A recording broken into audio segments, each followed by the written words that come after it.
Dixième lave, dixième halakha. Si un juif a vu un autre juif faire une avéra, donc un issour, une transgression, mais il était seul quand il l'a vu faire cela, et qu'il part au Beddin pour témoigner sur ce qu'il a vu, eh bien ce juif qui part au Beddin pour témoigner, il transgresse, à part le lashon hara qu'il fait, il transgresse aussi un lave de la Torah qui se nomme Lo yakum ed echad beish le chol avon ou le chol chatat. Un témoin unique n'a pas le droit de se lever contre un autre pour toute faute qu'il le voit faire. Et à l'époque, le Beddin, quand il recevait un témoignage unique comme ça, devait même punir celui qui venait témoigner. Alors, on ne parle pas ici de problème d'argent. Dans certains cas de problème d'argent, il serait possible qu'un témoin unique qui vienne témoigner, ça peut avoir quelques conséquences. Bien qu'en général, la Torah ne reçoit que le témoignage de deux témoins pour que le Beddin puisse confronter les témoignages et en établir la véracité.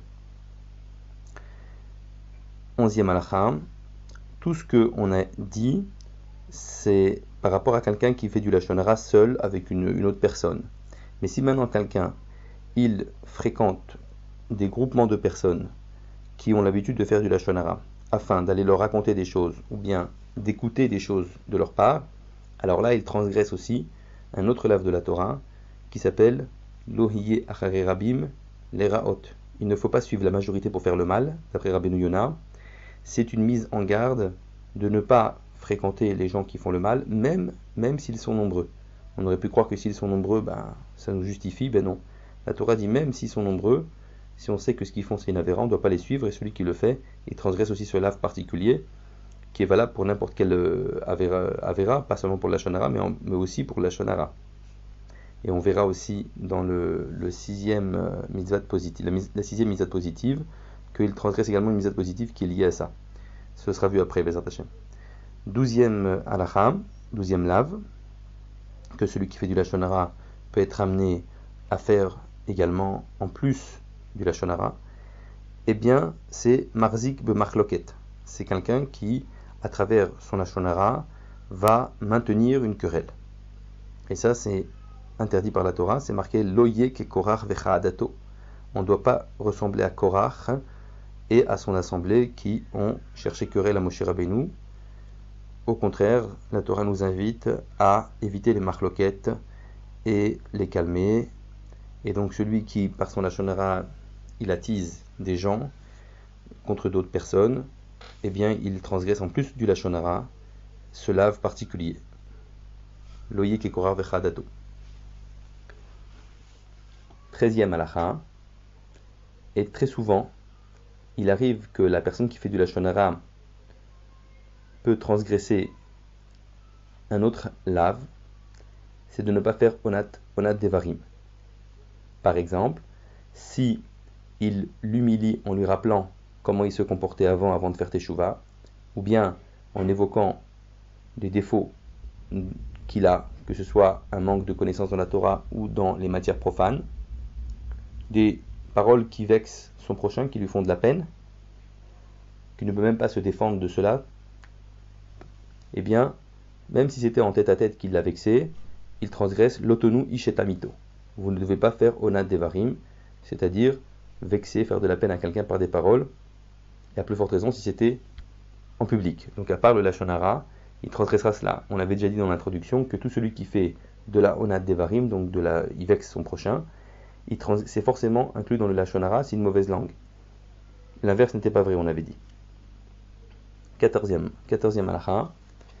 Et si maintenant il a fait la même chose mais de manière encore plus forte et en plus en public il a vraiment humilié au point que son visage a changé de couleur tellement qu'il a été vexé, alors là en plus il transgresse l'otissa à la frette.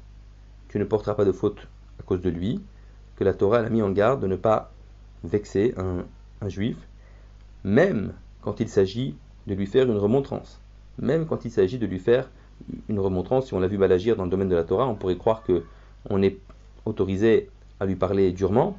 Eh bien non, on doit lui parler gentiment, lui expliquer la faute gentiment, et même si on le fait en tête-à-tête, on doit le faire gentiment, ne pas lui parler durement, à plus forte raison que si c'est devant d'autres personnes, et à plus forte raison que si en plus c'est même pas dans le domaine d'une remontrance où on l'a vu faire une avéra, mais comme ça pour des sujets particuliers comme ça, personnels, qu'on ne doit pas le vexer.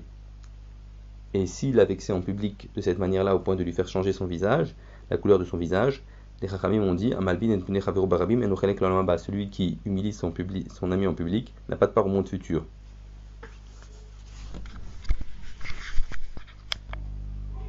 15e halakha. Et si la personne sur qui il a parlé, il a vexé, c'est une veuve ou bien un orphelin, alors même s'ils sont riches, et même qu'il a parlé, mais qu'il ait parlé en leur présence, et il les a humiliés, il leur a fait de la peine, il est ouvert, il transgresse un lave particulier à part le lashon hara qu'il a fait, qui est Kol almana viatom lo te'anun. Toute veuve et tout orphelin, vous ne devez pas leur faire de la peine. La Torah l'a mis en garde de ne pas les attrister d'aucune manière que ce soit. Et la punition pour ça est très grave, puisque c'est marqué dans la Torah que Hachem dit à celui qui fera du mal à la veuve et à l'orphelin que lui-même, sa femme deviendra veuve et ses enfants orphelins. Tet Zayin, Lif Amim, et parfois il transgresse le Issour, l'interdiction de la Chanoufa, de l'hypocrisie. L'hypocrisie est d'après beaucoup de poskim, le Re'em, Ba'alat Tosfot, le Gaon, Rabbi Shimon ben Gavirol, c'est un lave de la Torah, l'hypocrisie. Ça consiste à quoi? Ça consiste à dire des choses qu'on ne pense pas. Ça rentrerait dans le lave de l'otachanifou et haaretz. La chanifut, elle peut être atteinte de deux manières. Soit s'il raconte du lashon hara sur quelqu'un, ou de la rechilut, parce qu'il sait que celui qui l'entend, c'est quelqu'un d'important, et que ce quelqu'un d'important qui l'entend n'aime pas cette personne. Donc, pour lui faire plaisir, on va dire du mal de cette personne à celui qui entend. Et on ne pense pas ce qu'on dit, mais juste pour lui faire plaisir. Alors, comme ça, pour trouver grâce à ses yeux, c'est une faute très grave. Non seulement qu'il n'accomplit pas la misa de la tochacha, c'est-à-dire de la remontrance, il aurait dû lui faire la remontrance de pourquoi il ne l'aime pas, etc. Mais en plus, il renforce cette haine en parlant comme ça. Et ça peut arriver quand quelqu'un, également, il entend du lashon hara et il a peur ou de la personne qui parle. Il entend que la personne qui parle dit des choses sur quelqu'un et lui, il sait, celui qui entend, que c'est injustifié, mais il n'ose pas contredire la personne qui dit du mal parce que c'est quelqu'un d'important, de qui il reçoit peut-être des avantages. Donc, il ne dit rien, il fait comme s'il était d'accord avec ce qu'il entendait, et même parfois il rajoutera des paroles de sa bouche pour aller dans le sens de celui qui dit du mal. Et bien dans ce cas-là, il transgresse également cette interdiction de la chanifut, de l'hypocrisie, et un homme il doit se mettre plutôt en danger plutôt que d'en arriver à l'hypocrisie. Et ça c'est dans un cas où il sait que de toutes les manières ces paroles ne seront pas entendues en tant que tochacha, c'est-à-dire que même s'il fait une remontrance à celui qui parle mal, ça servira à rien, parce que dans le cas où on a ne serait-ce qu'un doute, peut-être que nos paroles seront entendues, on doit absolument essayer de le calmer et de mettre de la paix entre eux et de lui faire comprendre son erreur. Donc encore une fois, la chanifut, l'hypocrisie, ça peut se placer au niveau de celui qui raconte, parce qu'il veut faire plaisir à celui qui entend, ou bien celui qui entend parce qu'il veut faire plaisir à celui qui raconte, et dans les deux cas il ne pense pas ce qu'il dit, eh bien il transgresse en plus du lashon hara ce lave. 17e et dernier lave que la personne qui fait du lashon hara est susceptible également de cumuler avec son lashon hara. Si quelqu'un parle du lashon hara et dans sa colère il maudit avec le nom d'Hachem, même en français, Dieu par exemple, son ami, un juif, il est ouvert sur l'otekalel cheresh, ne maudit pas un sourd. Et quand la Torah dit ne maudit pas un sourd, ça ne veut pas dire seulement que c'est un sourd seulement que c'est interdit de maudire, c'est pour dire que même s'il est sourd, même s'il n'entend pas, malgré tout c'est sourd de le maudire, à plus forte raison, s'il n'est pas sourd. Voici que, dit le Chavetz Chaim, on a donc compté 17 lavines, 17 interdictions de la Torah, que quelqu'un qui fait du lashon hara peut cumuler avec le issour de lashon hara en soi, ou de la rechilut, et ça c'est même s'il parle à un juif, parce que s'il va parler du mal d'un juif auprès d'un goy, la faute est plus grave.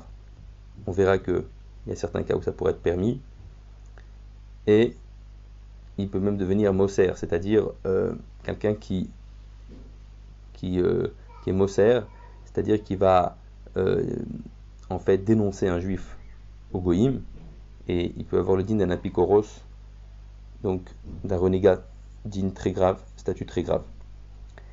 Et il dit que beaucoup des lavim, beaucoup des interdictions sur lesquelles qu'on a évoqué, il y a un chiyuv mitabi des shamaim, c'est-à-dire que c'est une punition du ciel de la mort, comme celui qui parle du mal d'une veuve, d'un orphelin et les attriste, ou bien le chilul Hashem, celui qui profane le nom divin. Beaucoup de lavim également touchent au olam haba, comme celui qui fait rougir son ami en public, ou bien celui qui, on avait dit, s'enorgueillit, se rehausse en rabaissant son ami. Et ça, ce sont des lavim que quelqu'un qui fait du lashon hara est susceptible de cumuler, de transgresser. Et probablement que quelqu'un qui a l'habitude de faire beaucoup de lashon hara, dit le Chavetz Chaim, forcément, au final, il les transgressera tous.